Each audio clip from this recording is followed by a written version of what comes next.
Hello and welcome to another episode of GameHammer Daily. It's Dizzy Week. We've got a few more to go, so let's quickly get back to Dizzy's excellent adventures. We'll look at Dizzy Down the Rapids. It's a 2-bin clone. Let's get straight into it.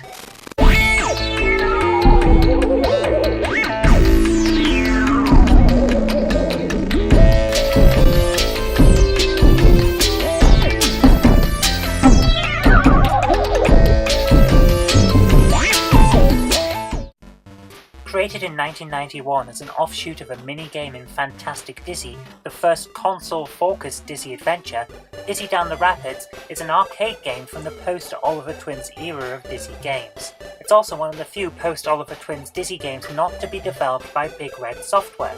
Instead, production was handled by real estate developer Harmony Gold and anime production studio Tatsunoko Production. Yeah, I don't know why either. So here's the basics. You're in a wooden barrel going down a river with a lot of waterfalls in it. A lot of people don't want you to go down this river in barrels, so you're going to hit them with apples. They're going to kill you before you hit them with apples, because you're not very good at the aiming bit. The Commodore 64 version, however, wasn't even created to be a Dizzy game. As with the C64 version of Quick Snacks, the game was originally developed as a separate game and quickly rebranded to be a Dizzy game to make a Commodore version of a product that Codemasters were already putting together.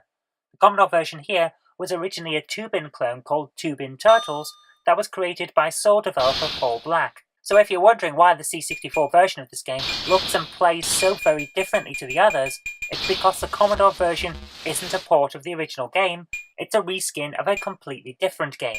A 2-bin clone fits perfectly for molding into a C64 port of Dizzy Down the Rapids, however, since the game is literally 2-bin. You could take Dizzy out of this game and stick the original 2-bin guy back in, and nobody would bat an eyelid.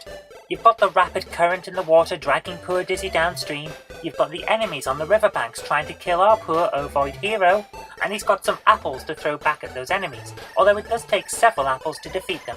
You don't have that much time. It's a slow-moving game, well, fairly slow-moving, and you don't have that much time, but it takes several apples to kill an enemy. That's excessive. You've also got those annoying points where the river will split into two, but only one direction is likely to take you on to the end of the level. Which one? Well, that's for you to remember from previous playthroughs, because there is no clue on screen.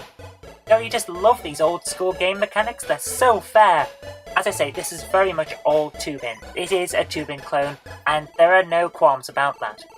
The music for Dizzy Down the Rapids will stick in your head, as all the good Dizzy game soundtracks do. It's a jolly tune with a simple beat, and I have to say, it is one of the better soundtracks from the later Dizzy games. I love it. Graphically, the game is decent. It's not going to win any awards, and to be honest, the CPC version could easily have handled some more colours, but it does the job, and I can't fault that the sprites all look very nice. The game is well drawn, and it moves at a reasonable pace, which is nice. It could have been a bit faster, but as it stands, it's not too bad. All in all, this is a small game that was ported fairly quickly from the console Fantastic Dizzy mini-game, and I have to say they did a pretty good job of spinning that mini-game off into its own full game.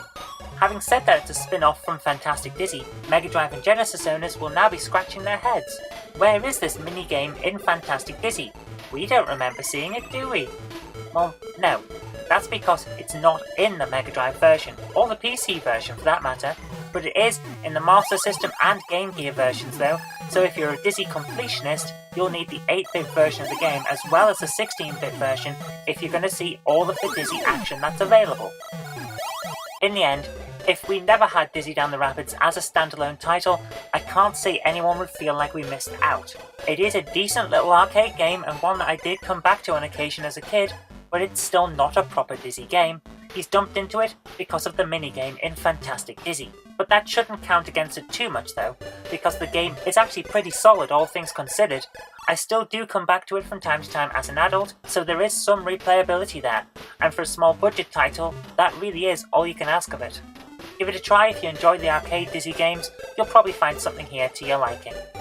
And there you are, it's not a bad game. I mean, it's not the best game ever, but it's kind of like 2-bin. I mean, it pretty much is 2-bin, so 2-bin's not that bad, is it? I can't say this with a straight face, it's not a Dizzy game, is it? It's not a bad game, but it could have been anyone in there. They could have just made a clone of 2-bin, and just left the guy in it. But they didn't. They stuck Dizzy in so that you could have Dizzy on the cassette. But that's how it is. Anyway, thank you very much for watching. I hope you liked this. And if you did, remember to click that like button. Share this too, so that your friends will know a good game when they see it, or a passable game in this case. And do subscribe for future videos, because there will be more in the future. But until next time, I've been Zoe Kirk-Robinson. You've been watching GameHammer Daily, and I'll see you tomorrow.